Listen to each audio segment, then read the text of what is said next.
Je vais vous partager un bel article sur comment vaincre la peur de Brian Tracy. Une petite citation notamment quand Brian explique comment il a géré sa peur de la pauvreté ainsi que le principe du corridor. Je cite : « La vie est perverse en ce sens que plus vous recherchez la sécurité, moins vous en avez. Mais plus vous recherchez des opportunités, plus il est probable que vous en obtiendrez la sécurité que vous désirez. » Comme c'est vrai. Quand je suis monté sur scène hier, avant de prononcer mon discours, j'ai regardé le public et j'ai souri pendant quelques secondes avant de commencer à parler. C'est quelque chose que je fais toujours. Cela me rappelle que je choisis de faire cela et que je choisis d'en profiter. Pourtant, la plupart des gens sont censés être plus terrifiés à l'idée de passer en prise de parole en public que par la mort elle-même. C'est peut-être parce qu'il n'y a pas de sécurité une fois que vous êtes sur scène. Tu es totalement exposé. Mais tu as aussi une formidable opportunité, la chance d'influencer les gens, de faire une différence dans leur vie, d'avoir un impact dans leur vie. Si la sécurité est plus importante que l'opportunité, tu te priveras d'énormes opportunités à la fin pour aider les autres et pour t'aider toi-même. Certaines opportunités ne peuvent pas être saisies tant que tu n'as pas lâché ton emprise mortelle sur le besoin de sécurité. Je pense que c'est ce que Brian Tracy voulait dire dans son article lorsqu'il a discuté du principe de corridor. Certaines opportunités ne sont en ligne que lorsque tu es déjà en mouvement. Donc si tu fais du surplace et que tu restes sur place à ne pas bouger, à rester dans ta sécurité, c'est sûr et de façon automatique, tu loupes de grandes opportunités.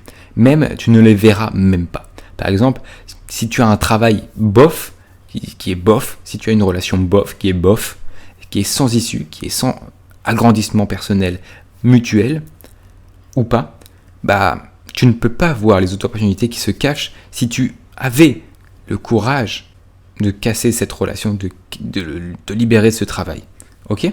Il est difficile, c'est vrai, de trouver le courage de valoriser les opportunités plutôt que la sécurité. On aime rester dans sa zone de confort, dans son cocon familial, dans son cocon de compétences, parce que, justement, on a peur de l'insécurité.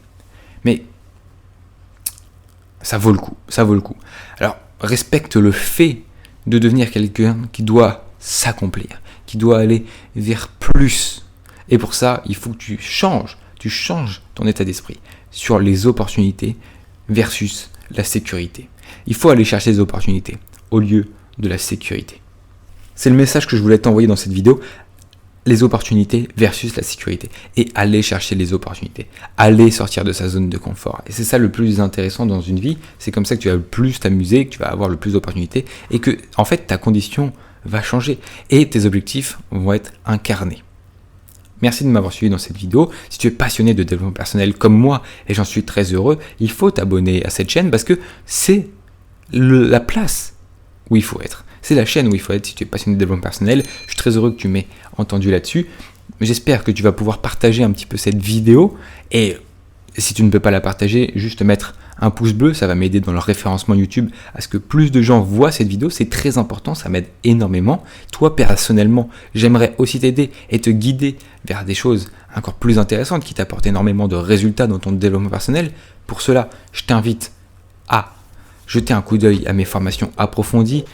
Ils sont dans la description. Alors, j'ai fait une formation sur les habitudes à incorporer dans ta vie, les meilleures habitudes de développement personnel à incorporer dans ta vie, une formation sur les lois de la productivité, une autre formation sur comment dire adieu aux distractions, une autre formation sur comment devenir un aimant social, une autre formation sur comment vaincre la procrastination. Tu as le choix, tout est dans la description, n'hésite pas à jeter un coup d'œil et même à y participer. On se retrouve nous plus tard dans une nouvelle vidéo.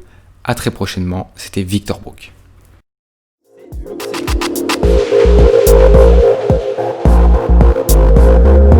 Habitude numéro 13, 14e habitude. J'espère qu'on a mis déjà 15e habitude, je l'ai appelée le chronomètre. Habitude numéro 16, elle s'appelle l'échéance.